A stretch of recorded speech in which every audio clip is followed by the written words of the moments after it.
there was guys that could write speeding tickets, and there's guys that could find dope. And she said my eyes rolled back in my head, and I passed out. So you got to ask yourself, why do you want to do this? What keeps you motivated to stay proactive and get bad guys off the street? The facts is a big cannon against a little tiny gun of opinions, because we've all heard people give us their opinions. Let's talk about how easy it is to get narcotics in this country. Once they're in this country, anywhere within 2 days, the drugs will be in our cities. Because we know knowledge is power.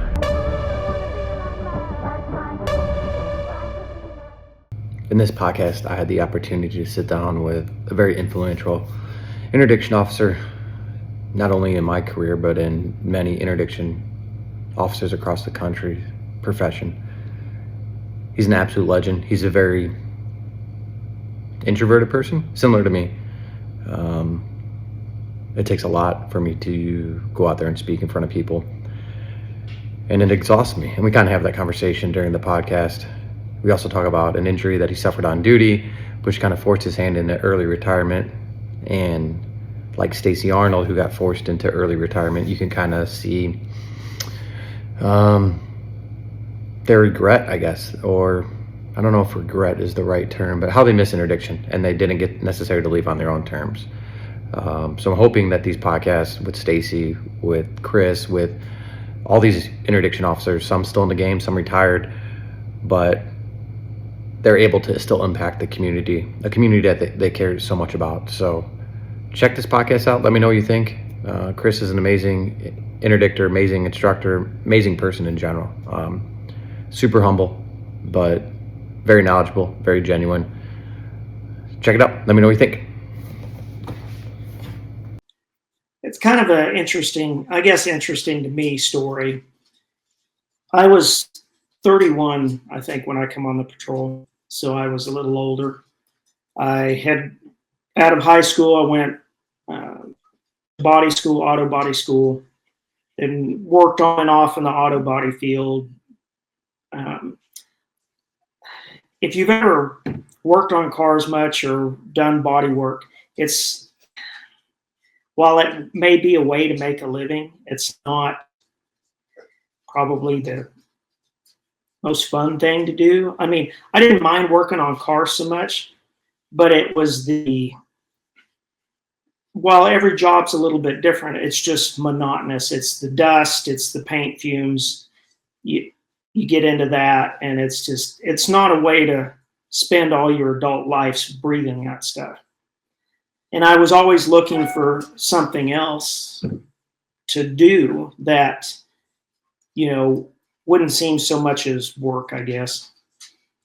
And I worked on several of the troopers' cars around Ellsworth. And the one guy come to pick up his car, or I worked on his personal pickup, I think. And he goes, "Have you ever thought about being a trooper?" And I just laughed at him.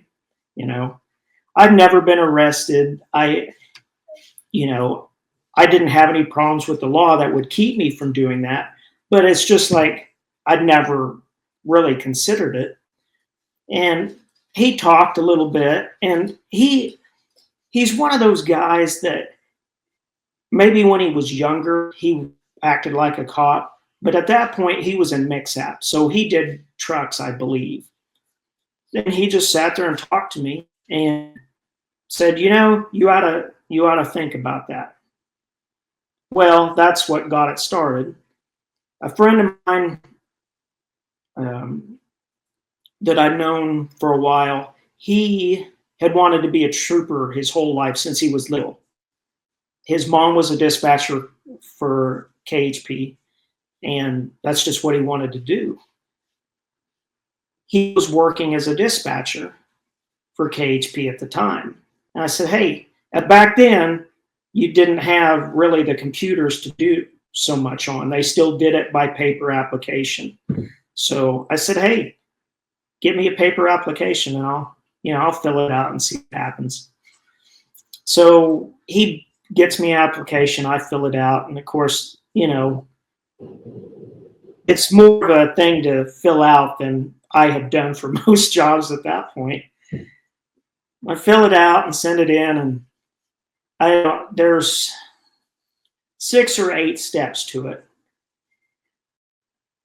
You do the test, and I can't remember what you had to pass it with. I'm just going to say a 75 or whatever it was. Then there was, I can't remember if it was the interview or the psych test or what came next. Well, I kept making it through each stage. And I'm thinking, well, I guess because the whole thing was, where are they going to station you when you get the job? Because I really didn't want to move very far. And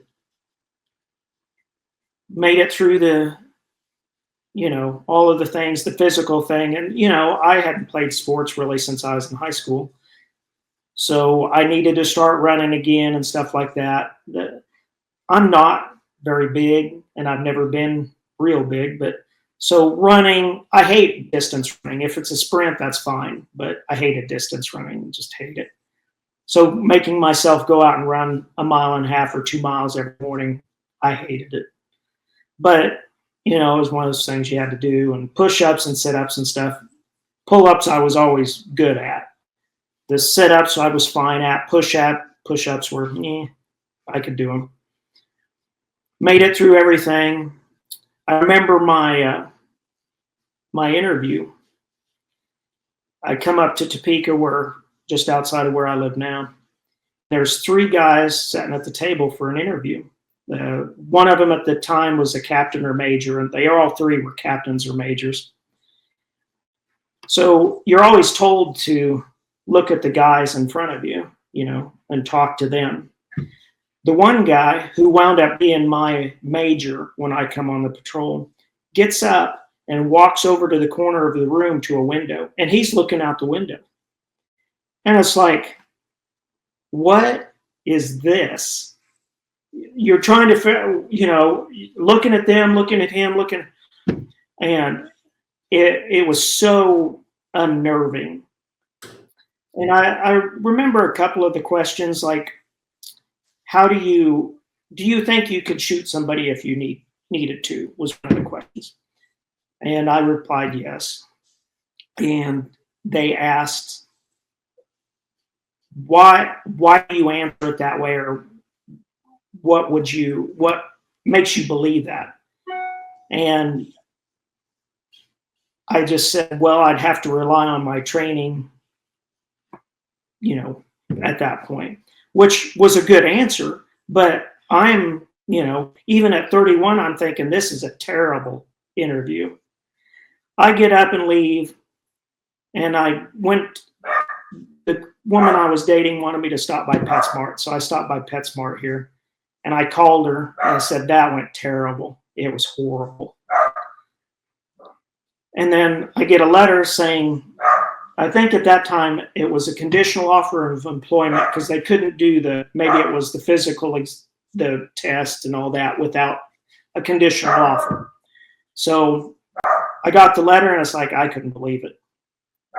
So eventually made it through the academy, which if you've been through the academy, it's the academy. I mean, is what it is. And I was stationed in Salina, which was 30 minutes from Ellsworth, or 40 minutes from Ellsworth. So that was fine. I'd been around Salina. I didn't really want to work around Ellsworth and stop and arrest people that I knew. So it worked out fine. I still would see some of the people I knew once in a while, but normally didn't have to arrest anybody. And I still can't think of anybody that I arrested back then that I knew. But at that time, you're new, you're just running around with your ass on fire, trying to stop everything that moves here, there, or whatever, get into whatever. And, there's certain stops you remember when you're young and just trying to find stuff.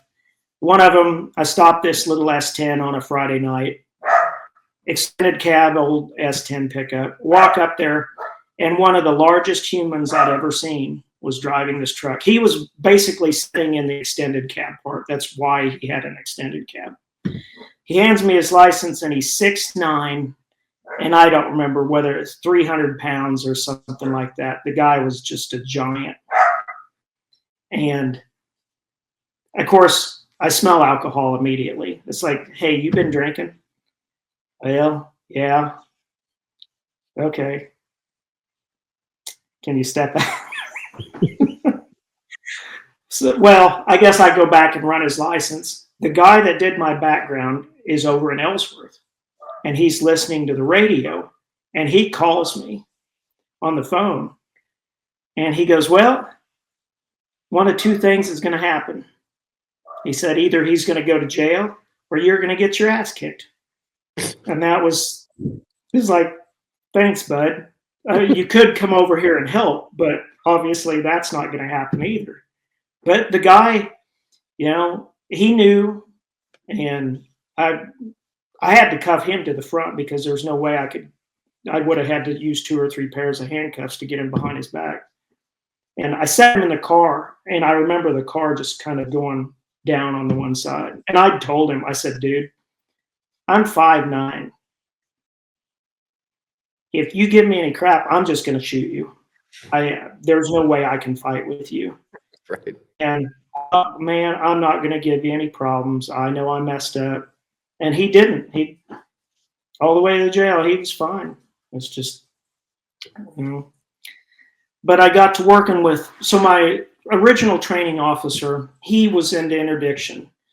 And so, but I was, you know, you're still trying to figure everything out, let alone putting some of that on top of it, trying to figure out the job, what to do, what to look for. So I wasn't getting all the interdiction stuff he was doing.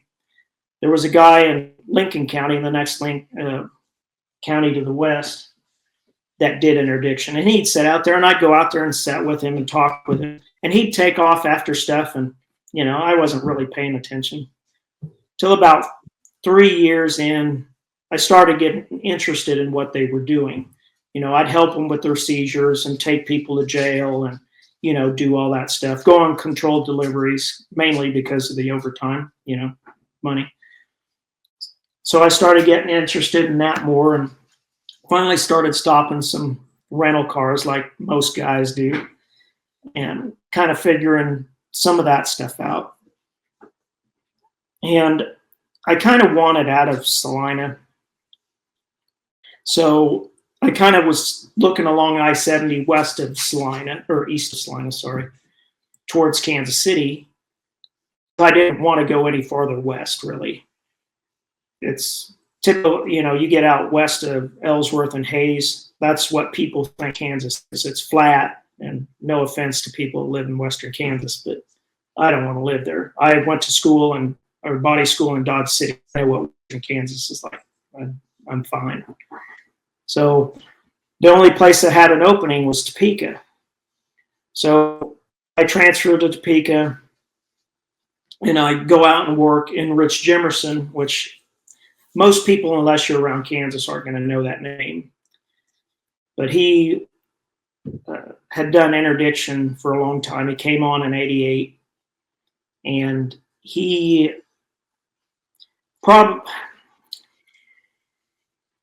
again, most people won't know him, but he has massive amounts of dope put on the table. But Rich is a guy, you know, that when you work around him or work for him, you have the utmost respect for. And not that I would lie to him, but he's one of them type of guys that you can't lie to. It's just the way I was with him. So I kind of started sitting around him some, and when I hit my 5-year mark, so I was about in Topeka probably 6 months, a little over, when I hit my 5-year mark, there was an accident reconstructionist position coming open. And I hate math, but he said, he would supervise the position. He said, if you get to the spot, you can go out and work interdiction all you want, and I'd be your supervisor. You would just have to take the calls. And the captain was a guy that now works for FMCSA. And they all kind of knew what the gig was. If I took the job, what I was going to be doing the rest of the time. So I worked under Rich, and he's one of them guys that may not have said, look, you need to do this and this. He would do things like when you're sitting in the car with him, a car drives by, he would say, what color was his shirt? What color was the passenger's hat? Things like that, to where you started paying attention to everything when it went by. And things, kind of like driving a race car or something, things start to slow down once you start paying attention more. And you could see more things easier, if that makes sense.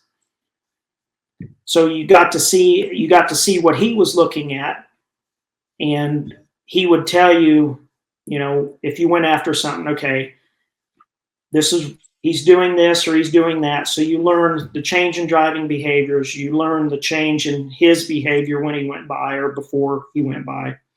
So you got to learn those type of things instead of license plate shopping or looking for rentals like a lot of guys do. BK Smith, who I think I work with him at FMCSA. He was my partner for a while also. Learned things from BK. Another guy, Doug Rule, who was my last supervisor, who was damn near, if not better than Rich. I won't say one was better than the other because they were both amazing interdiction officers. But they also had the knack of being able to take you out and show you or make you see what they were seeing. So I'd have to say, while they didn't really, they may teach at a conference or teach for the KHP, they never went out and taught like DIAP or anything like that. But they were great teachers because of how they did things. And I tried to use those same type of things when guys would ride with me, or I was sitting in the median next to them. I'd see something go by and it's like, you gonna go look at that? You might want to go look at that. And, saying, hey, pay attention, And I don't know how successful I was with that, but, you can lead a horse to water, you can't make it drink. And, I'm sure we've talked about this before. Interdiction, you got to be able to talk to people, and you have to pay attention to details. Yes, there's other things involved, but if you can't do those two things, interdiction is going to be very difficult for you. And I talk about that in a lot of the DIAP classes. Were you outgoing as a kid, or even before you became a cop, or were you kind of reserved? Well, I'm a twin, so I think we got picked on a lot. And so I'm probably still more of an introvert than people would think, I suppose. And getting up in front of people, Mom made us take speech class in high school, which probably helped a little bit with that. But in the beginning, I was really nervous about getting in front of people and talking, or wasn't so much that I couldn't talk to people the highway.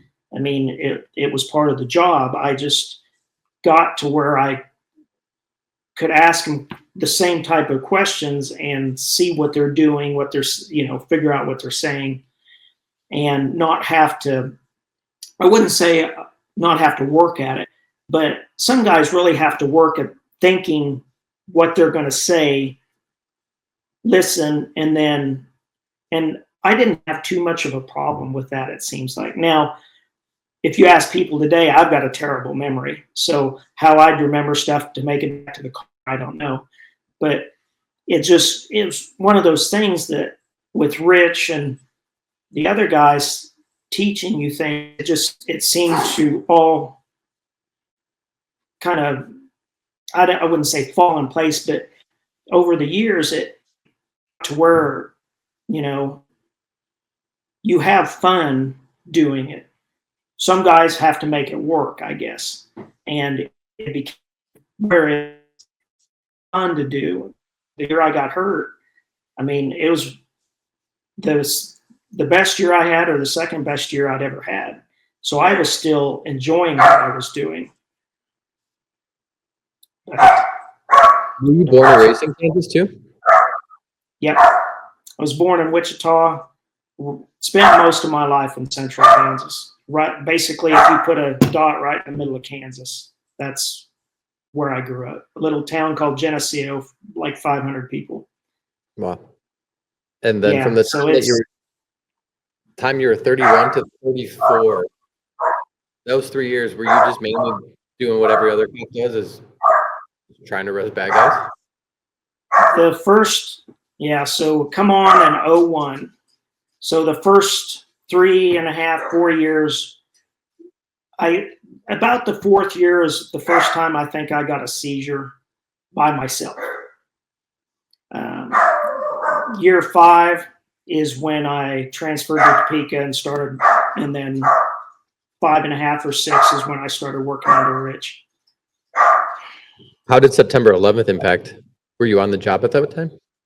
Yeah. Funny enough, I was in FTO, and everybody remembers where they were or whatever. I was riding with a trooper. Stop it. And he had to go get parts at I don't know whether it was a truck place, like a big truck place, or a tractor place. And I'm sitting in the passenger seat in front of this place, and it comes on the radio about what's starting to happen. That's exactly what I was doing at that point. And of course, he gets in the car, and it's just like, stuff's about to hit the fan. Then everything winds up happening. It's one of those things you think, what the hell did I get into this for? Please. And it's just, it was, obviously it was fine, but that I wasn't even off of probation yet. And here the world's going to hell quickly. So, or at least that's the way it looks. Yeah. How was it working those? I guess you're still in FTO, but how was it like? What was the position of, like, I guess the upper brass within the highway patrol during that time? I don't, because I was so new, I guess I didn't notice really a change because, like I said, dog. I have 3, so I get it. I didn't know any better, I guess. And so it was just all, I was worried about getting through FTO and kind of just kept my head down and kept going. And it didn't really change, I guess, the trajectory I was on at that point.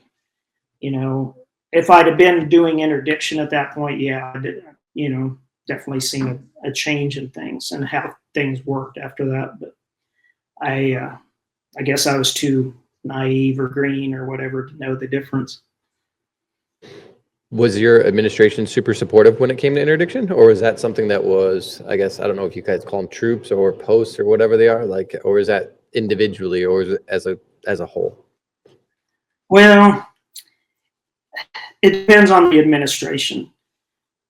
Before I came on, so late 90s, somewhere in the 90s, I think, like Rich, they were on a team.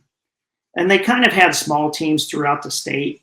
So it wasn't quite as organized, maybe, as some people think interdiction teams are, but it was 2 or 3 guys that would work together. There'd be a dog somewhere close.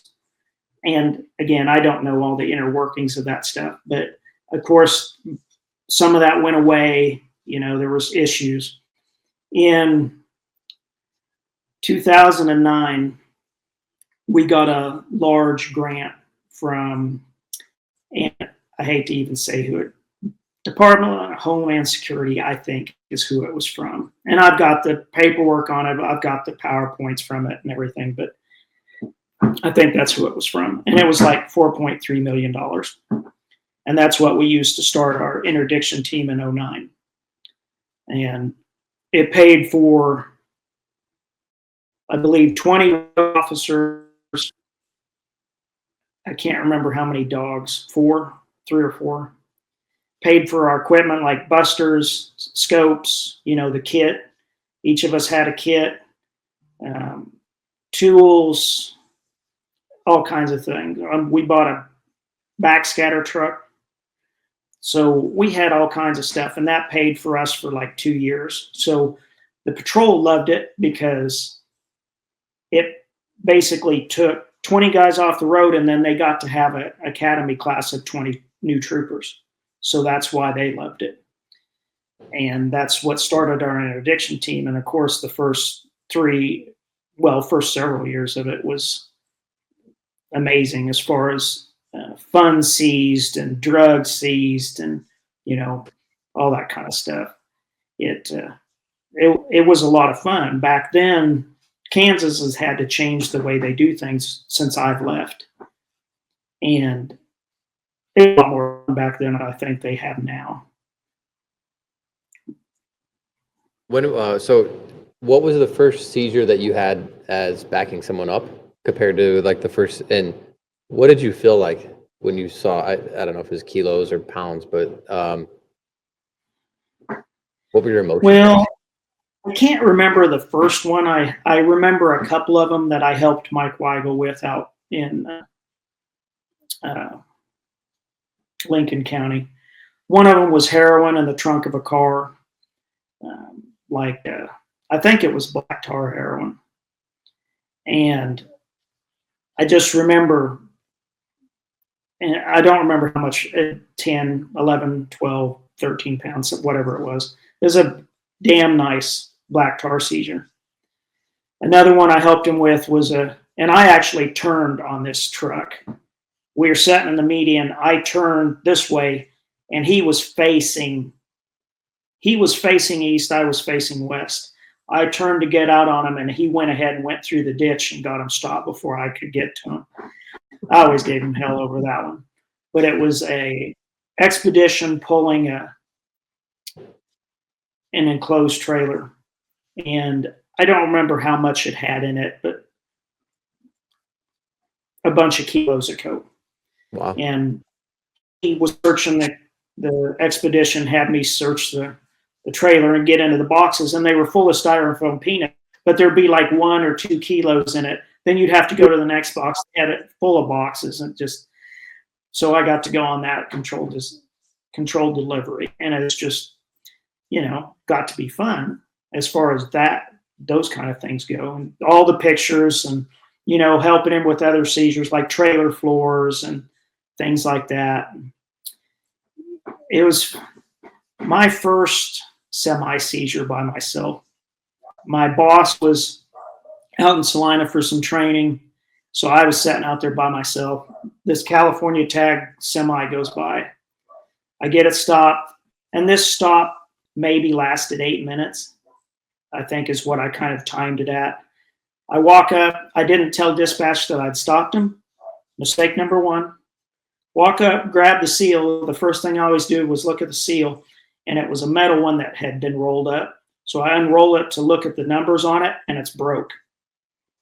And I make some comment and walk up to the truck, open the side door. Hey, can I see your, logbook and bill of lading?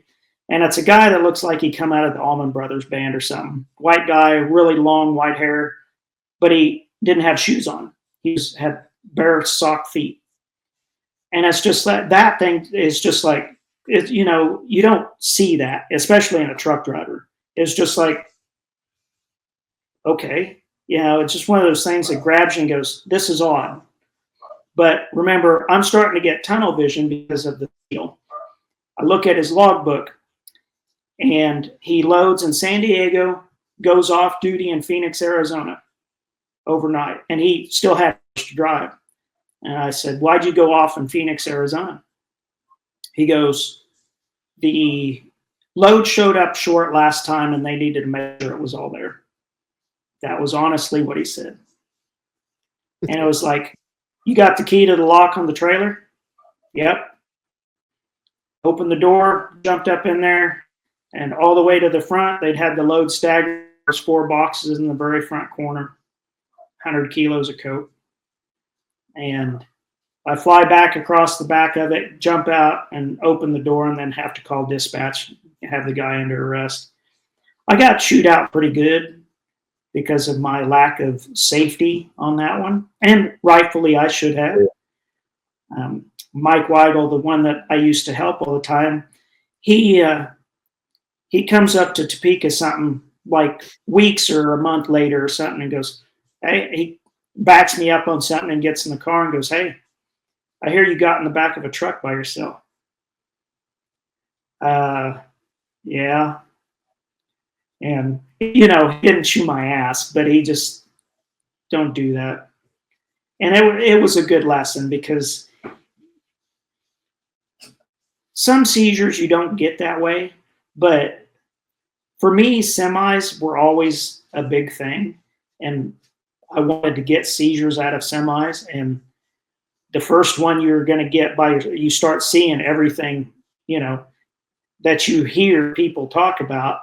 And then he says, well, this is why it showed up short. Well, he was also a Colorado driver that had flown to California to drive this load. He had stage 4 cancer. They never did prosecute him. Wow. And it was going to Chicago, I'm pretty sure. So it's just those kind of things.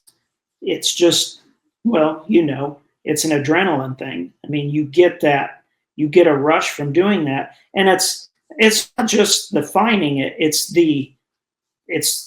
dare I say, the game. They're trying to get by you and you're trying to find them. And, just to make things more fun, that's kind of how I would look at it. You're playing chess and, each of you have moves. And yeah, sometimes people say you just catch the stupid ones. Well, once in a while you get lucky and you get somebody that was a little smarter than the average bear. And that makes you feel good because it took a little bit of work. And there's a few of them like that I had that I remember, it took a long time to find what they'd hidden. And like one was in a winch of all things. And yeah, is in the barrel of the winch. Wow. That's impressive. Yeah, it's just, that one they took some time doing that one. Now the whole thing was messed up. You knew it was there somewhere, but that's about the last place you would think it would be. So it was like on a tow truck or something? Like a tow truck winch? It was a half-ton pickup that they put a homemade bed on, had a Tommy gate on the back of it, if you know what those are, the powered ones. Mm-hmm. And he had a winch up at the front. Well, it didn't look like a normal winch. It actually had a cover over it. When I asked about it, he said, well, that's what I used to pull stumps with. And I'm not dumb. And it's like, you're not pulling any stumps with that thing. But it did work. And I'll have to show you pictures of it sometime. But the barrel usually is smaller in the middle to hold the wire than the outside part is that holds it, on. Well, the outside part where the shaft is that it sat on, that's the part that unscrewed, and it had left-handed thread on it. And he had all the tools in a milk crate sitting right there to take the thing off. And of course, none of us noticed that. One of the guys, while he was searching the cab of the truck, finds a key, not a cotter key, but goes in like a crankshaft, but it's a big one. And that's what when the end would go over that shaft, you put that keyway in there, and that's what held it. And he just kept it in there because it was too small. It would have fell out of the milk crate. And once we started looking, and well, here's the wrench that fits this bolt, and this and this. And then it was just like, why did it take us so long to find it? But that's kind of the fun of finding compartments, and having worked in a body shop, I had a little more advantage on knowing what was painted and what was right and what wasn't versus a lot of guys. So that always helped me out, as little as I thought that working in a body shop would ever help me besides working on things.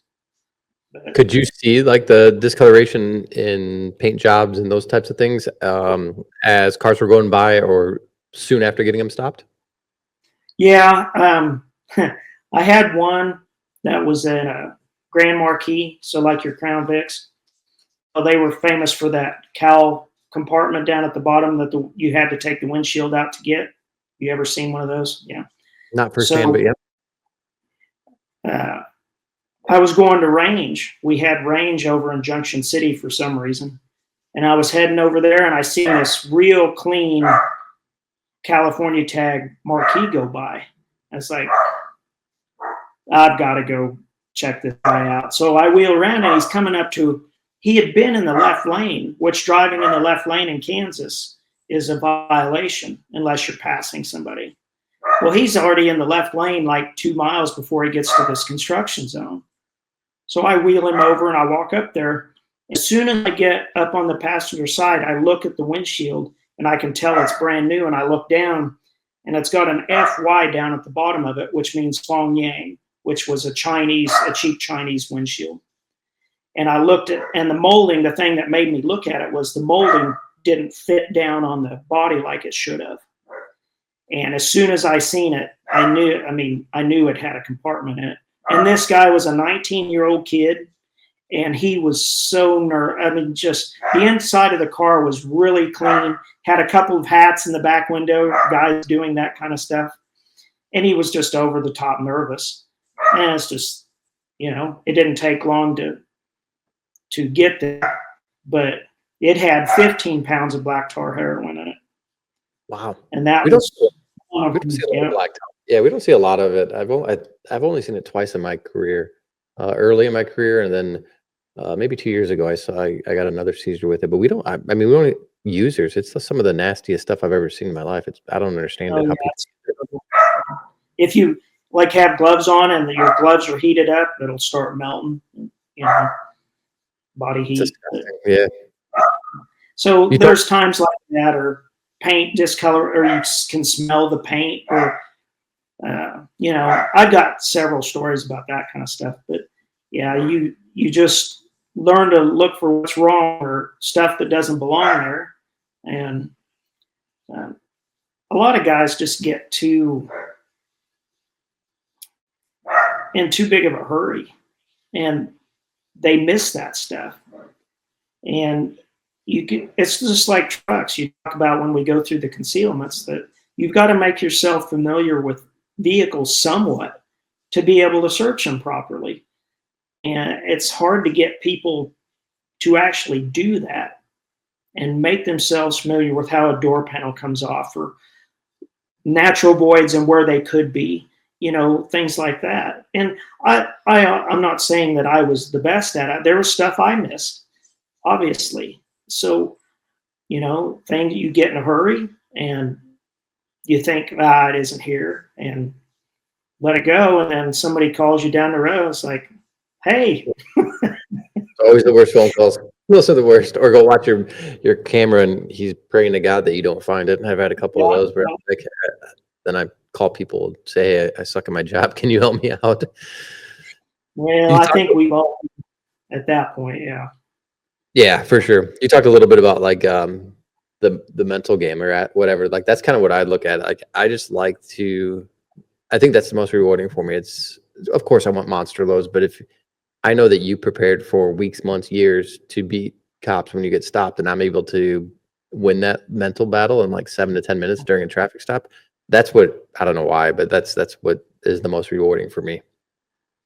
Yeah, for me, at the end of the day, I was wore out from watching cars and talking to people and paying attention to things. And you'd go home just kind of mentally spent a lot of time. And people are going to laugh at that. But if you pay attention to, and not wasn't a 6-lane thing in Atlanta, but if you're really paying attention to people in cars as they go by, then your neck's going to get tired. You're I don't know. It just seemed that way for me. Now, some people may not be that way, but it just seemed like when I stopped a lot of cars or something, when I got home, I was tired. And that goes to being introverted for extroverted, because I'm introverted by nature too, and the same thing. Like, I'm exhausted. There's certain days I'm exhausted. Some days, like, I just don't have it. So, I'm not as busy, but just sitting down and talking to people for an 8 or 12-hour shift is, it can be exhausting, especially if it's taking a lot out of you to have those conversations. If you're extroverted and you just like to talk to people all day, not so much. But if you're introverted, it does take a lot out of you. And I think that I was one of those guys that, people say, well, if you don't feel good, you go to work, and if you're sick, you stay home. And in the business we're in, if I didn't feel good, if I was getting sick and didn't really feel good, I would stay home, or I would do something else that day, because that takes you off of your game a lot of times. Now, yes, I've been sick and worked anyway, but a lot of times I would try and follow that. If I wasn't mentally ready to do that stuff that day, then I did something else or whatever. Yes, I've stopped people in snowstorms, stuff like that, maybe when it wasn't the safest to do so. But, when I was working, basically you come off the road to go to the bathroom, get gas, or get something to eat or drink. The rest of the time you were sitting out there watching cars. I know a lot of people don't work like that anymore, but I had enough drive that most of the time that's what I was doing. I didn't take breaks with guys. Once in a while I would go, but once they stop calling because they know you're not coming, then, you're fine. You're out there working. If I'm out there working by myself, I didn't care. As long as I'm out there, and I wanted to get out there early. I still like to get up early and go to work to get my day done, but I had to get out there early to see cars that nobody else had seen yet. Since I'm on the east end of the state, you got everybody working west of you, and you'd get some of the night guys that may stop them. But I wanted to see the new stuff coming through, so I was always out there early. And remember, after I got hurt and I come back, the colonel of the patrol standing on stage with him for an award, and he goes, when you were gone, it just wasn't the same going to work. He said, when I would go to work, he would go to work early. He would hear me out there running tags all the time. And he was used to that. He would listen to me run tags. But he said after, I was off, he said nobody was out there working. He didn't have anything to listen to. And it's like, so I took that as a compliment as much as I could. Maybe I'm on the radio too much. Maybe that's what he was getting at. But, maybe not though. How long were you on the job before you got hurt? 16 years. Wow. And it was, yeah. What caused the injury? Thanksgiving of 16, probably 4:30 in the morning, my neighbor calls. And I lived in the country, but I was on a paved road. Neighbor wasn't very far, but it was kind of up a hill. And she calls and says, can you help me get Bill, her husband, out to the car to go to the hospital? And it's like, yeah, sure. So I get up. Of course, the dogs are up. I just throw on some clothes. I drive up there, and I'm supposed to go to work in about 2 hours. Drive up there, walk in the house. He's sitting in the bathroom. He's mostly clothed. He's got a shirt and pants and stuff on, but no shoes. So she gives me a flannel shirt and get him, and he's got 1,000-yard stare. He is just sitting there. He has no idea I'm there. Put his shoes on, and I get to feeling not good. So I sat down, and I'm sitting on the edge of the bathtub, and she come in, he gets up, I don't help him, I stand up.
Start walking towards the door, and she says I looked at her and said, I don't feel good.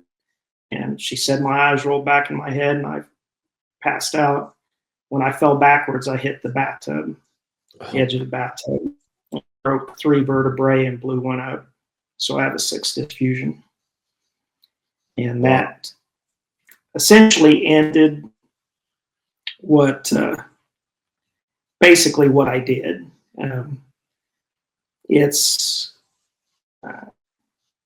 It is certainly life-changing.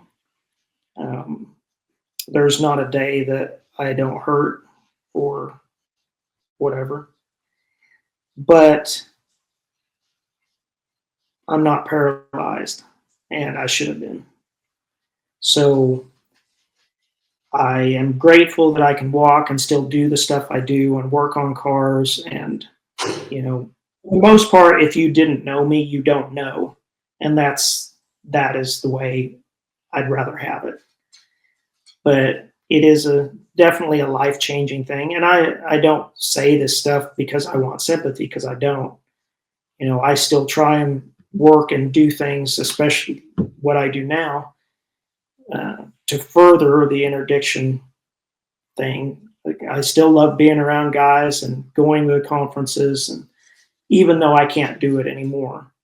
And even after I went back to work,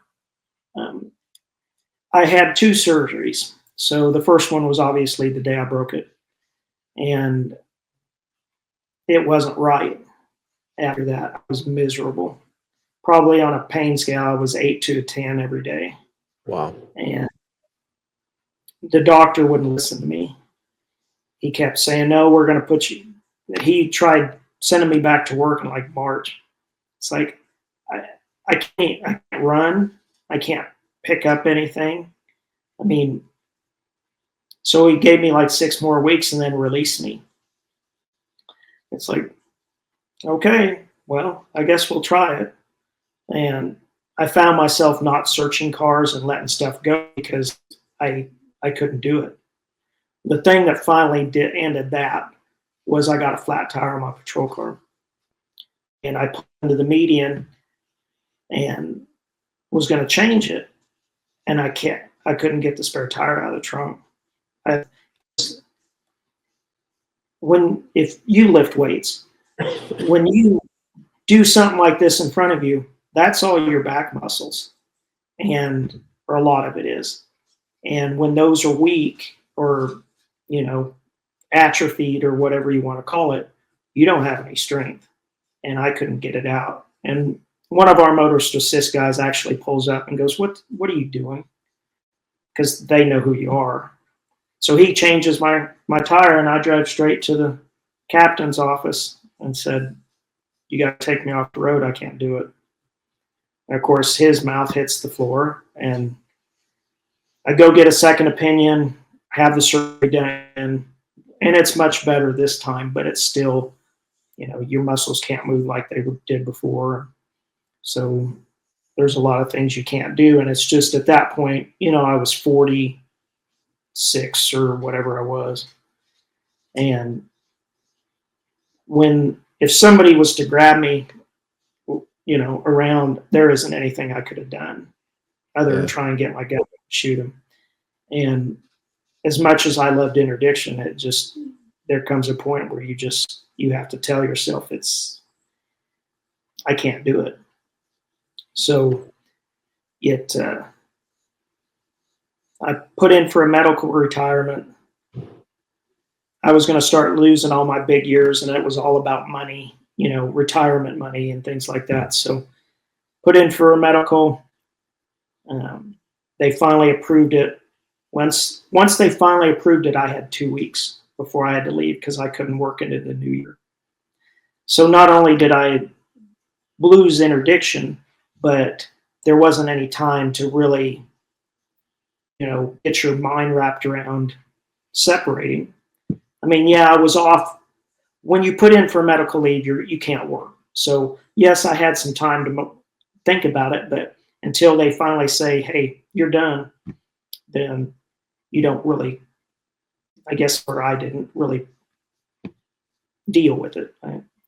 And once you're gone, and a lot of guys that retire can tell you this, with police being kind of a brotherhood, once you're gone, those people don't necessarily talk to you anymore. That's you strange. Don't have that contact with them. And I will say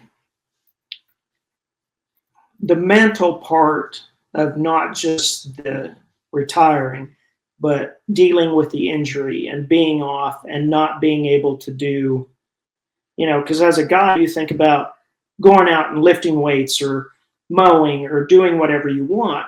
And then all of a sudden the next day you can't do the same stuff or do stuff the same way.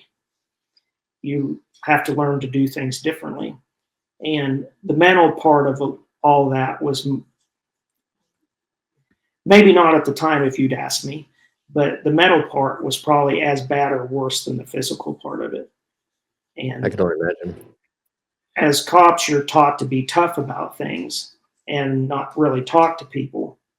And I'm not an addictive person, so I weaned myself off of pain pills coming out of the hospital because I didn't want to be on fentanyl patches and things like that. But I paid for that because I hurt all the time. So it's just, the injuries that go along with some of that stuff is, if guys would pay attention and not worry so much maybe about oh man, that's however you want to say it. If somebody isn't right or, struggling with stuff, say something to them. You're not giving up your man card by doing it. I wish somebody would have said something to me at some point. So yeah, I think that's a man thing though, talking about the emotions. And then I think, you have first responders or even the military that maybe amplify that a little bit because, you're the one that's always helping people with their problems, solving problems. You shouldn't have problems theoretically. Like that's the way we kind of, I guess, put it on ourselves. I don't necessarily know if society puts it on us, but that's kind of how we burden ourselves with it. We're like, oh, I fix problems. I don't bring problems to the table, kind of. Do they know what caused you to pass out? Like, what was that about? No idea. No, they did some brain tests and heart tests, and finally they just said, well, it must have just been a freak accident. I mean, I'd been in their house and he burnt wood in the winter when it was like 80 or 85 degrees in there. But I don't remember that being the issue. So I mean, since then I've had some things passing out, but most of that's been attributed to shingles vaccination and things like that, where I passed out and things like that. Or I've always had an issue with people taking my blood. When I was in high school, I had a guy that just dug around looking for my veins, and ever since then, I don't do very well with it. So I have passed out once or twice doing that. But He wasn't bleeding though, was he? huh? He wasn't bleeding though, right? Like the guy that you went up there to help? Yeah, he was fine. I mean, he got up and was walking just fine, and I didn't help him. And that's what they thought, was maybe I exerted myself too much when I helped him up, and I didn't even help him up. Funny enough, you remember watching cartoons when you were little, and the character gets hit on the head or something, and then they're fighting through the clouds to wake up? That's exactly what it was like. She said I was out for like 5 minutes. Wow. And it's just, I remember trying to get through the clouds, and then I finally opened my eyes, and of course, she's standing over me on the telephone, and I'm in shock probably by that point. She helps me out of the tub, which probably, looking back, probably shouldn't have done, but then I just go straight to the floor. And the paramedics show up. Well, the firefighters show up, which I'd helped with the volunteer fire department.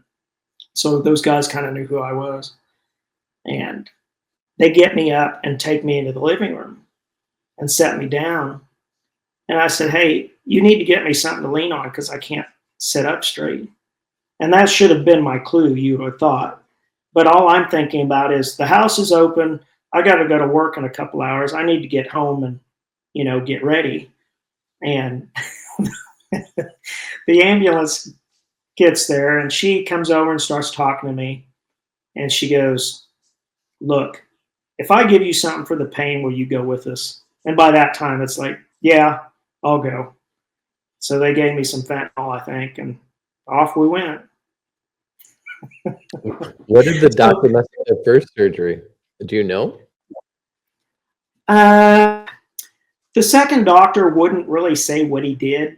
Funny enough, the first doctor, about 6 months after the surgery, he left practice.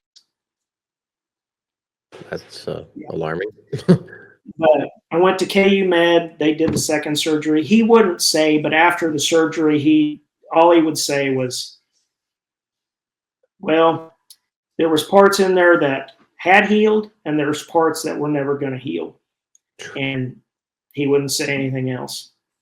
So I don't know, but whatever he did, it wasn't good.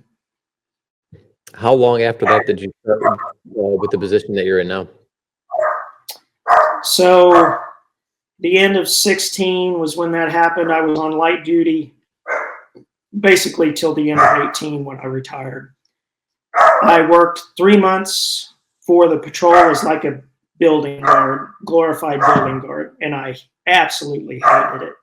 All you did was sit around. I couldn't do it. I finally quit.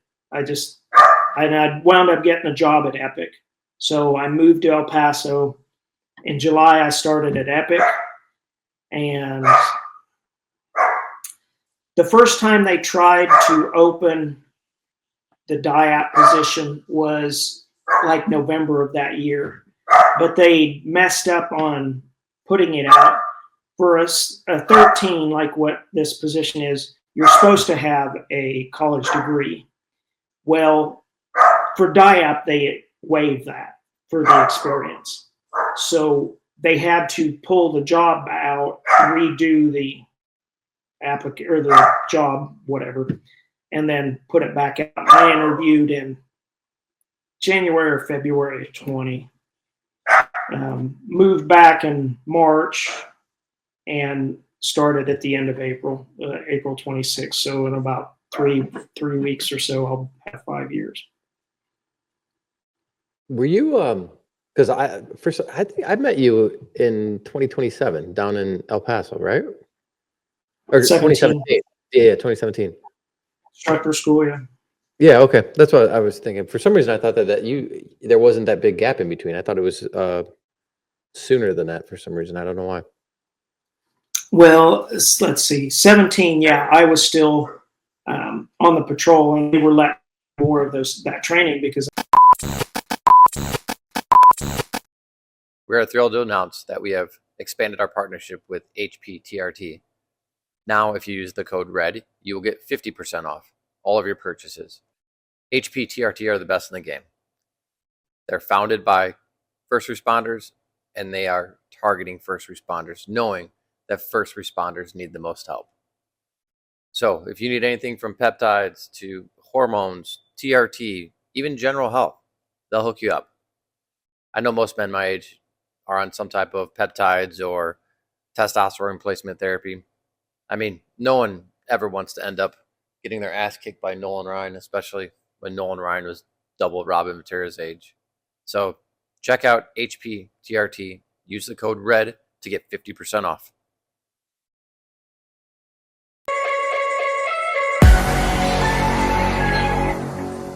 I was one of the mentors, so I was still with the patrol at that time. Yeah. Gotcha. And then how long was there not that position wasn't filled with you with DIAP? Was there any lapse in time? Because I know Cody got. It was like September, I think, somewhere in there. And then I didn't start till April, so probably 6 months. That makes sense. And they had a few classes, but not very many. Just didn't have anything set up for anybody to do it, I guess. Yeah, it was an interesting time within there, but I get it. There's change at the top. It always kind of messes everything else up. What when it comes to interdiction, what were some of the things that you used tools wise, and then now looking back at it, technology that you wish you had? The one I normally talk about that people make fun of was an antenna off of a car that didn't have the ball on the end of it. Mm-hmm. And you could use that to probe places like Dodge pickup manifolds, things like that. I used it for other things, and I can't really remember what I used it for, but that was one thing I remember I carried. But since I worked on cars a lot, I always had a toolbox in the back full of tools, hammers, and pry bars, and drills, and I had enough to take half of a car apart probably with me. A lot more than I probably needed, but the biggest thing I tell people normally was 2 flashlights, just your basic stuff. You're not going to tear an engine apart, although I've taken a manifold off of a Dodge pickup on the side of the highway before because my boss blew it up. Things like that. But the flashlights, just normal, everyday, your clip tool is probably one of the biggest ones because it'll help you. A screwdriver, a Phillips screwdriver.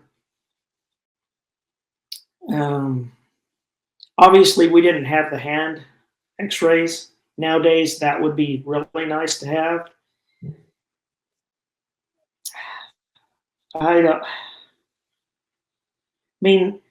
Use the scopes, but a lot of times it was really hard to tell what you were looking at through a scope with the little ones. Now, if you've got one with a screen or something, yep, maybe you can see it better, but we just had the ones you look through, and if you were in a gas tank, you couldn't hardly tell what was supposed to be there and what if you didn't do it all the time.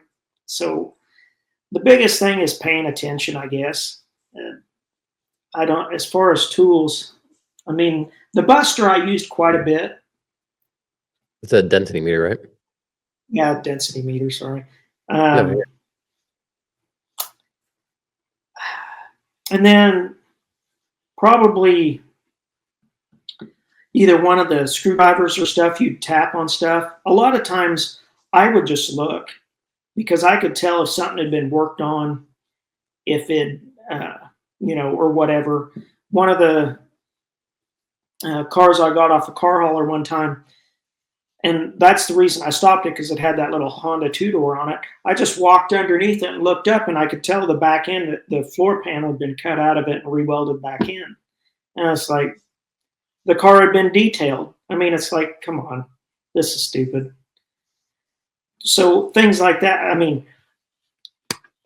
making yourself familiar with things like we talked about is going to go as far as any other tool you're going to have. I mean, common sense and paying attention to things like we talked about are some of the biggest and best tools you can use. As dumb as that sounds, I guess. No, yeah. I mean, I think that's the biggest thing. I think a lot of guys get stuck up on the, I guess like I don't know, that they don't have The certain toolkits. Yeah, so they Yeah, so they can't work interdiction, or like they're missing compartments. And I just feel like if you do a systematic search and you know where the natural voids are, like these compartments aren't invisible boxes somewhere. They have to be built in, built around, built in, or built down, built up, built in. But like if you're just clearing those voids and you're not seeing anything that's abnormal, like you're not missing compartments. And I think guys get so focused on that they're missing things or get frustrated by it. And I mean, sure, if you're throwing things in like the transmission or the engine, like yeah, there's a possibility, but like I think more likely than not, we're not missing things that are made in compartments and other things that are within itself.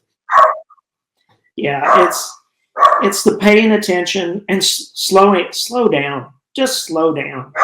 I mean, yes, if you've got them detained in most places, you've got time to do this. Slow down. Instead of worrying about the next one that you might be missing, worry about the one you got. If you're not going to spend enough time searching it, why'd you stop it in the first place? I mean, spend the time. If you detained it to search it, spend the time to do it.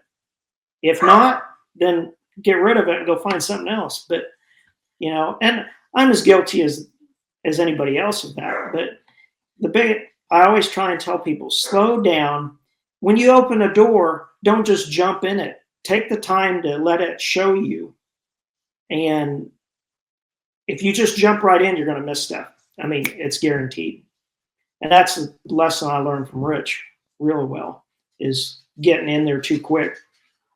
Yeah, as time goes on, I used to do the same thing that you're talking about, and I've slowed down. And what I do for me personally, like it's like almost a mental game. So I open the door, and as I'm putting my gloves on, I'm just looking around. But now I know like it slows me down enough that it's just a routine that I've gotten in. That's at the time that I open the door, I put my gloves on, and it makes me like, all right, now I'll just look around the cars. This is so it slows me down enough that I'm already at this point now. I have plenty of time to make sure that I'm clearing everything. And that's an excellent way to do it, is something like that.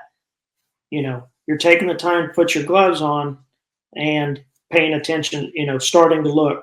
And that's a good tool in itself, to slow yourself down. And I just, I was bad about getting in a hurry, and it's easy to miss stuff on these things. Now, if your cars are coming out of Mexico, those guys are sloppier than what's coming out of the Northeast or some of the cities as far as traps go. And you have to pay a little more of attention. If we could send everybody to Canada and work at the border and see the traps those guys are making, you would learn to slow down, because you're going to miss all of them. Yeah, those Canadian traps those are something that are absolutely amazing. The Canadian traps are some of the best I've ever seen. Yeah, and watching some of those guys do the videos, like Chris Woods and Paul Voigt when he was still around, and explaining, like the back wall one that I put in the program last time, the Cascadia or whatever, and tells you what it's supposed to look like, what it looks like now, what's missing, what should be there, that kind of stuff. And that kind of knowledge, I mean, you're not going to get that out of a book somewhere. That's going to be on the job or doing your networking with people. That's how you learn that stuff. Yeah, but I even think that, I don't know, me personally, even the videos do it okay, but like if I had the opportunity to go do hands-on and like look at that stuff, I think it's gonna show so much more than what videos and still pictures can actually show. Yeah, that is true. I wish I'll just shut up. I'm with you. What do you think? All right, so I'll give my perspective. I feel that technology is a great tool, but I also feel like we become too reliant on it. What's your opinion on LPR cameras? On license plate readers? Yep. Is that what you said? Okay. Yeah, LPR. You're, well, obviously, when I started, we didn't have those. Now, I did have a car early on that had those kind of things, but we weren't using it necessarily for the way they use it now. I think people rely way too much on it as far as I'm going to stop it because this is what it says versus what I saw. They're not looking for necessarily the behaviors anymore. They're looking at what the license plate reader is going to tell them. And there's ways around that. Crooks know that. So if you're just dependent on that, you're missing the boat. And I've tried to talk to guys about that, you've got to look for everything. You can't just use that as your reason. Well, not the reason for the stop, but you know what I mean? Yeah. Because you're going to miss something there, just like you can miss something on the signs of when they go by. If you put everything together, it's a tool just like the rest of it, but it can't be the tool, if that makes sense. No, yeah, I completely agree. One of the tools in the tool bag, but not the only thing you're basing everything off of. And I mean, there's more I could go into. I won't because I don't want to get anybody in trouble over it. But it's just,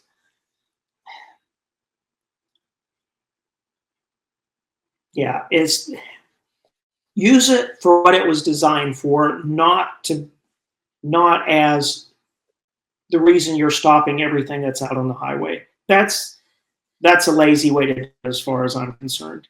You know, it's a great tool to have. I don't think you should get rid of it by any means, but you have to do the other work also. I mean, are you going to go to court every time and say, well, yeah, this is what the tag reader said. That's why I stopped it, essentially. Well, no. So. Yeah, I think it's a great. No, I'm with you. I think it's a great secondary tool. I think it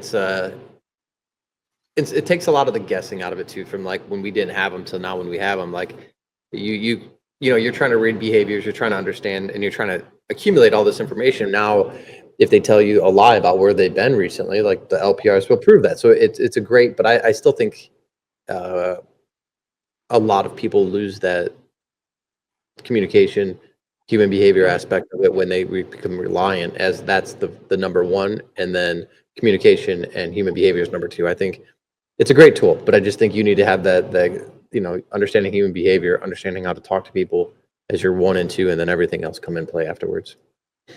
Because I see that as a perishable skill. If you don't work on that, that's when you lose pretty quick, is the reading cars and reading people and things like that. The other one, you're just putting stuff into a computer. That's not necessarily a skill that you're going to lose, but the other one definitely is. And if you don't perfect that and talking to people, like you said, all of that stuff, the whole thing is a skill set. And it's hard to make students see that sometimes. Like, you talk about, okay, these are at least 2 things you need to work on, but there's other things that go along with that.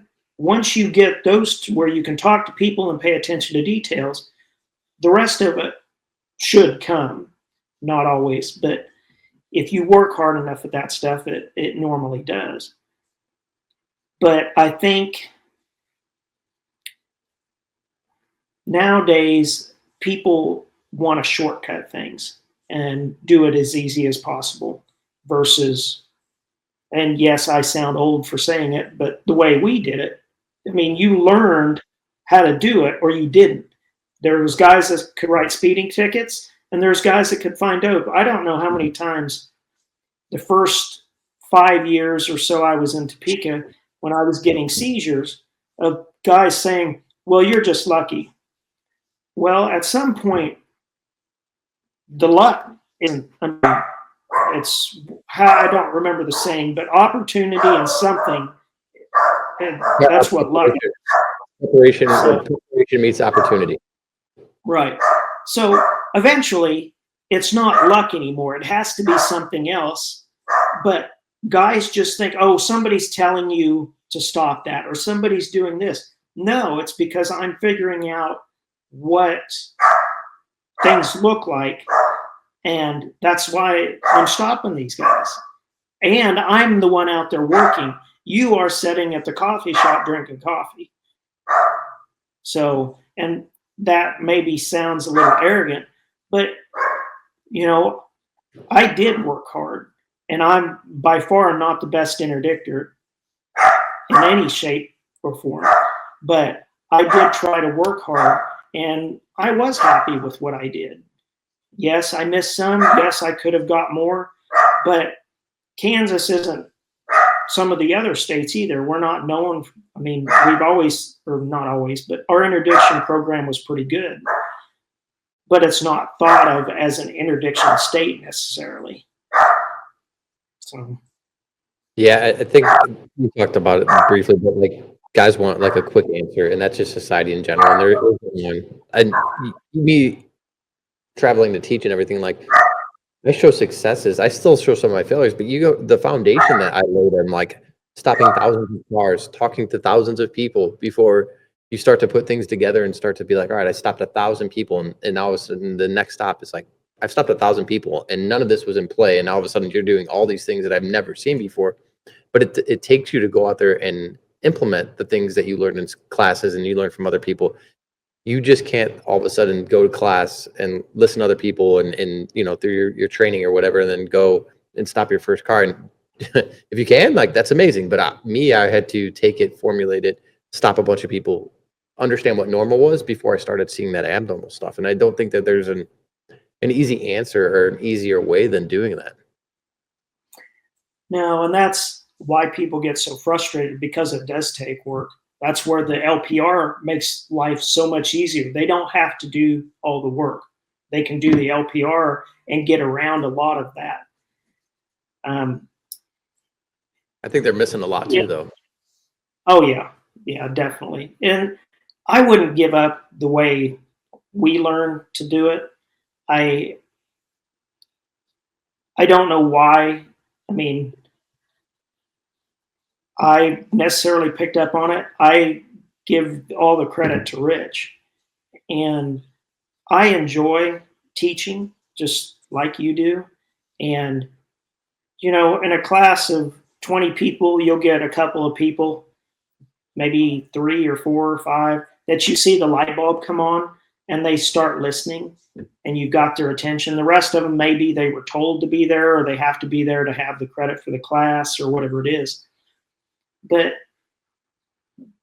when you talk to them, and this is before they get out of class, but they come up to you and say, I've seen that, or I've been there and I realized I missed something.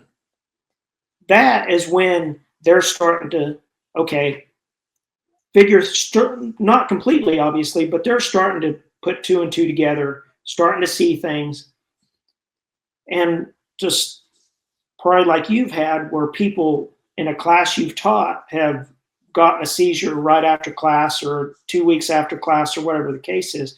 There's nothing better than somebody calling you and say, hey, we got this seizure, and it's because you said this in class. And one of the last class, I guess, that I've taught for DIAP was in Opelika, or however you say it, Alabama. Stanley Wilson set the class up down there for the Lee County Sheriff's Office, and we went down there. And I found out about the seizure quite a while afterwards, but he said that's what it was. It was something that Matt and I had said in class about, and I can't remember exactly what it was, but it was something we specifically had mentioned about shipping papers or something. And as soon as he saw that on what we were talking about, he knew he had something, and he did. It wound up being a huge seizure. Awesome. So it's little things like that that make you feel good. And I enjoy when I was in high school, you couldn't have told me you're going to wind up standing up in front of people and talking about doing this. It's like, yeah, right. You know, but Same here. I, I enjoy it. And I know you were nervous starting off, but it's something I know you enjoy doing, just like the podcast, and you're good at it. And No, that's open for interpretation, but yeah. but it's fun when you can talk to people and they start to relate and see what you're talking about. And obviously, it's different than teaching somebody like in school or something. This is more of almost a trade thing, but it's something that's important. And that's why it needs to continue regardless of who does the training, whether it's people, private companies or whatever. Somebody needs to continue to do this to keep these guys off the road, both cars and trucks, regardless. Yeah. But it's something I've always been passionate about and still enjoy doing. I hope I will get to do it some more. We'll have to see about that, but that's for another podcast. Yeah. So that's the reason I started the podcast, even going down doing this like mini series, is because, and I don't know if it will be because I guess my generation of cops and interdictors aren't going to pass on the knowledge, or if the next generation isn't going to be willing to have the patience to learn it. I don't know, but I do have a fear that it's going to go away. And I think it's the most effective way to keep dope out of our cities. So I don't know. I don't know. That's kind of the whole reason me doing the podcast anyways, to get the knowledge out there, and hopefully someone picks it up and keeps it going as a younger generation. I noticed in the since I've been running DIAP, it is harder to get the younger guys to become instructors. And I don't know if it's because they just want to be on the road or they're not comfortable. And a lot of people aren't comfortable in front of people. And I've got nothing against that. But I do think it's somewhat of a dying art. You look back to where DIAP was 10, 12, 15 years ago versus what it was since I've even been there. And it's not the same animal. But, times change. People's outlook on things change. They've changed since I've left being a patrol officer. So the world changes, and I hope that, like you do, that it stays around somehow and people keep doing this. I don't know that I'm smart enough to do a podcast, so I'll let you do that. But it's something that needs to stay active and people keep doing. And I hope people within agencies continue to train their guys, and interdiction officers train new interdiction guys, and it keeps going because, like you said, they're most vulnerable when they're in transit, and that's when we get them. And you wouldn't think there's that much politics in a job like this, and there is. Yeah, definitely. And I've seen things change, and I wish it was something more people were interested in. I mean, it's a skill set you can use for all kinds of things. It's not just this, but it's such an important thing as far as criminals go and law enforcement. And the supervisors a lot of times don't tend to like it because, something can go wrong. You can get sued, things like that. But if you do things right, normally that's not going to happen. Once in a while, somebody's going to screw up. As long as it's not malicious, I think, if you're making honest mistakes, I mean, if it's repeated honest mistakes and it's the same thing, that's an issue. But I feel that most of it's, 99% of we're not out there doing malicious things. And I'm talking about the law enforcement as a whole. But I mean, mistakes happen. I mean, it is what it is. But I don't know. We're kind of in a people that don't know anything about it, the first thing they think of is your profiling or whatever the case is. You stopped them for no reason, yeah, whatever. I mean, and that's as far from the truth normally as you can get. But it's hard to explain to people what you look at. And the way I normally did it was, so I said, you're driving down the road and you're speeding. If you see a cop, what's the first thing you do? And they always say, well, hit the brakes. I said, well, you look at your speedometer and then you hit the brakes. And you do that regardless of whether you're speeding or not. If I don't come after you, what do you do once you go by me? We'll speed back up. Well, that's not hard to figure out, is it? Well, no. Okay, that's kind of the stuff we look at. Mm-hmm. And then they sit there and think about it and go, oh. So I said, put 60 pounds of cocaine in your trunk. How do you think you're going to drive then? So it gives people a little bit of a thought on, oh, well, okay, there's no voodoo or anything like that going on here. Nobody's calling you to stop it unless it's DEA, which that's a whole nother deal. But, it's not magic. It's not, whatever. It's paying attention to things and being able to articulate those things when it comes time to. And that's probably the harder part of the two sometimes. Yeah. Yeah. I hate that I guess we get whisper stops or the concept of like, we're doing something that's unethical or anything along those lines, because I don't know. I stopped. The youngest person I ever stopped was 17 that was trafficking. The oldest was 76. I've stopped doctors, lawyers, all involved in the smuggling game, because there's a lot of money in there and their moral compass is messed up. I like your analogy. I use an analogy like, if you're afraid of snakes or spiders and I throw one at you, are you going to sit there?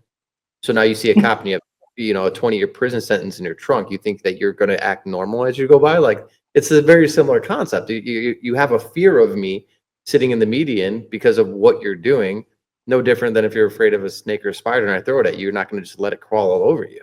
So that's kind of different. But yeah, I like yours. I didn't even think of that, because that's the number one thing. Like, everyone speeds, everyone slows down. Mm-hmm. Criminals oftentimes don't speed back up to 90 miles an hour if they were going 90 miles an hour. And the person that has nothing else to worry about, that was just speeding and you didn't pull out, is going to be going 90 very soon after that. Yeah. So we had two questions. Oh, go ahead. No, go ahead. I could talk to you forever, and I'm looking at the time, and we're almost at 2 hours. So I'm like, I have to edit this, and I don't know how many more people. I am too, but I look at engagement wise. People are going to sit for 2 hours and listen to it. But we had two questions. What is the most memorable seizure? And it doesn't have to be the biggest, just the most memorable seizure that you've ever had, and why? One of them, my first seizure. There's been a couple of other ones. The one I kind of talked about with the winch. There was one, and it's just stupid the way all of it went and drug out. The same year, I think, as the first semi seizure, I stopped a 3/4 ton F-250 pulling a car trailer with 3 big square boxes on it that were made to look like ocean buoys. And this story takes forever to tell, but essentially in those buoys was about 1,400 pounds of weed. This guy was a truck driver. He said he picked it up in California or something like that. He was actually from Phoenix, Arizona, just Buckeye, Arizona is where he's from. And the truck was his. It was lifted. So it was a Harley Davidson crew cab short bed diesel, lifted, wheels and tires, tons of add-ons. And it would have been close to being new at that point. I think it was a '06 actually, and maybe an '05. But personalized tag, and this guy was just off the chains arrogant. He was nervous, but he was arrogant.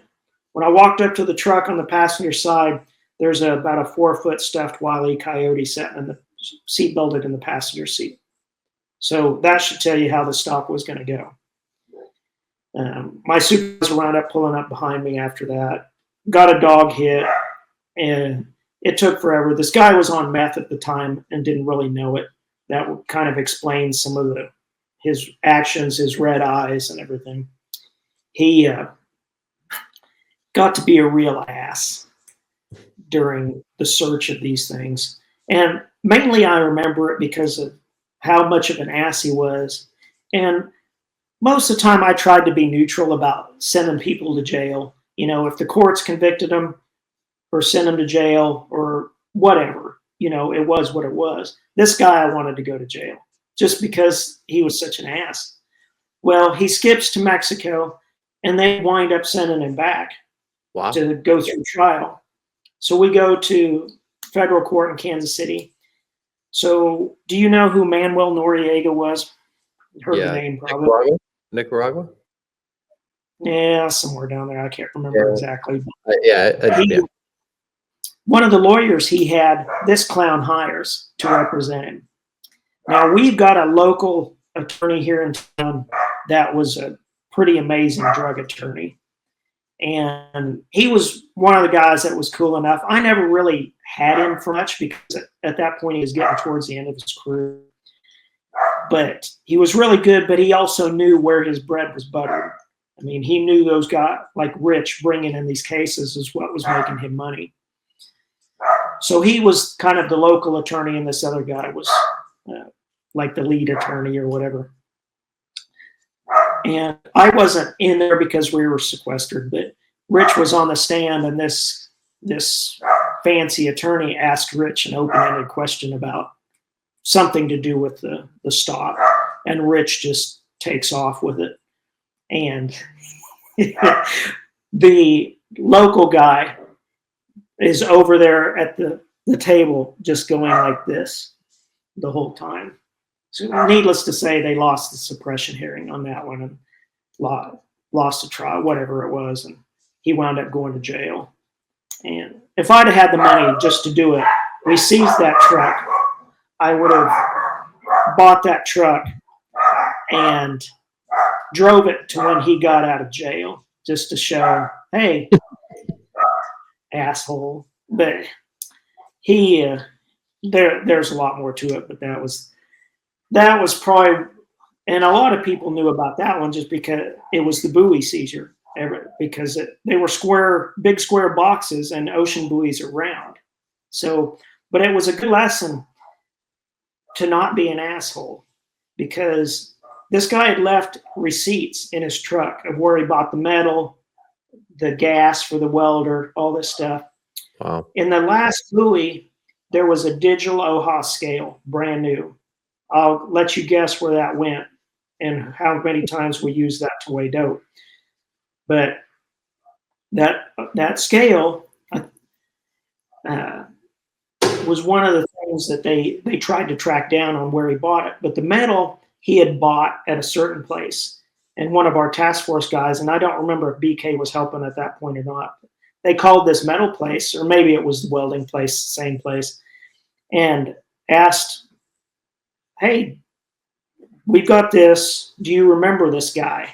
We told him the name. His last name was Triska. And she said, as a matter of fact, I do. That guy is an asshole. Wow. What do you want to know? And she provided absolutely everything they wanted because this guy was a jerk when he'd come in there.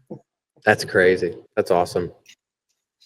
Yeah, So the last question we end with is, we teach for a company called Justice Academy. So what is your definition of justice? Oh, you would ask something like that.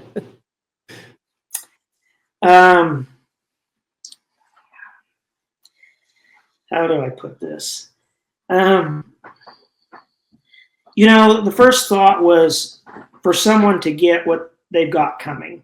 And I don't necessarily mean it like that, but I think that's what a lot of people's think of, or a lot of people think of when they think of justice. And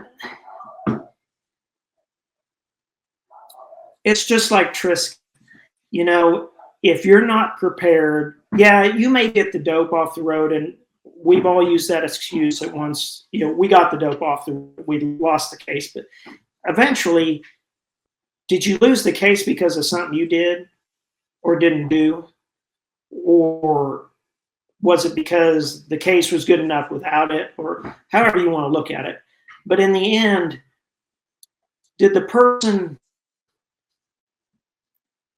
that you took off the road, you found their dope, you did everything the way you were supposed to do it?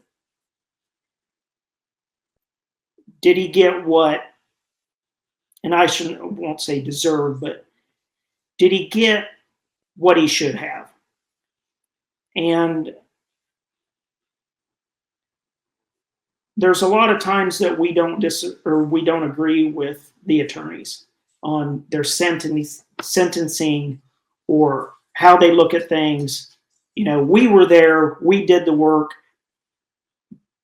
Why are you looking at it this way versus whatever? And in the end, you know, if I struggle with this one because the idea is fairly simple, but the execution of it doesn't seem to be, if that makes any sense. Yeah. You know, No. a lot of drug seizures definitely in court didn't go the way I thought they would. You know, one of the things that I went to court for that was probably the scariest was out one night late, was called to a head-on on a two-lane blacktop. SUV crossed the center line and hit a small Jeep Cherokee, one of the square ones, head-on, kills the driver. The driver is on his way to work as an ambulance person, EMS guy. Well, in the investigation, you find out, so there's 3 people in the SUV, a guy in the back seat, guy in the front seat driving, and then the front seat guy's girlfriend. The guy in the back seat claims the front guy did it on purpose, crossed the center line and hit the guy on purpose because he was either drunk or they were fighting, or I don't remember what the deal was, but did it on purpose essentially. So we're going to trial for murder essentially, and you've sat through drug cases. Now think about setting through one that's a murder case, and it's all up to you about what, you know, your interviews and what the diagram on the road showed and all of that stuff. And he did get convicted of it. And right. As far as, I guess, court cases going, that one, and nonetheless, attorney wasn't real great, but the way that case worked out was one of the ones I'm more proud of, because in that case, yes, justice was served because the guy did it on purpose. And I don't remember what he was sentenced to now, but those type of things, when you go home at the end of the day, you know, I did my job and I feel good about it. And I guess that a long way around that answer, but no. It's just, that was my thing about how justice was done, or whether he got what was coming to him, I guess is how you could put it. But it was a tough one to go through, and it was a lot of work, and it sure changed how you looked at things. And at that point, I don't think I'd been through Reconstruction or anything yet. I can't remember. But it's I think it's a little bit different for everybody, but I think when we look at things, because of the nature of the drugs and stuff, where attorneys don't either understand what we do or how we do things, or you get used to. I've heard guys say, well, I never lost a drug case or I never had anything kicked out. Well, then you must have had an unreal attorney, you know, because there's a lot of places that stuff, you know, well, I had one guy arrested for 5 or 10 pounds or whatever, and they said, well, it's personal use. You know, okay, well, you can bet from now on when I arrest somebody for 5 or 10, they're going down. I'm just going to long form them and send them down the road instead of bringing them here and going through all this. Right. So, I mean, yeah. So anyway, enough on that. But. Well, I mean, I truly appreciate you. I could talk to you all night, but yeah, I appreciate you. And if you need anything, man, let me know and keep me posted on what goes on with DIAP. I will. I'm honored to have done this. I was happy that you asked me. I don't know if I helped anybody or made anybody roll their eyes or, you know, whatever. But at least maybe it was entertaining. I mean, at least maybe you got a laugh out of it. I don't know. Yeah, no, it's definitely. There's tons of value in this, so I appreciate it. Yeah, I appreciate you having me on. I enjoyed it. I've never got to do this before. So. Awesome. Well, I'm glad I'm your first. That you are.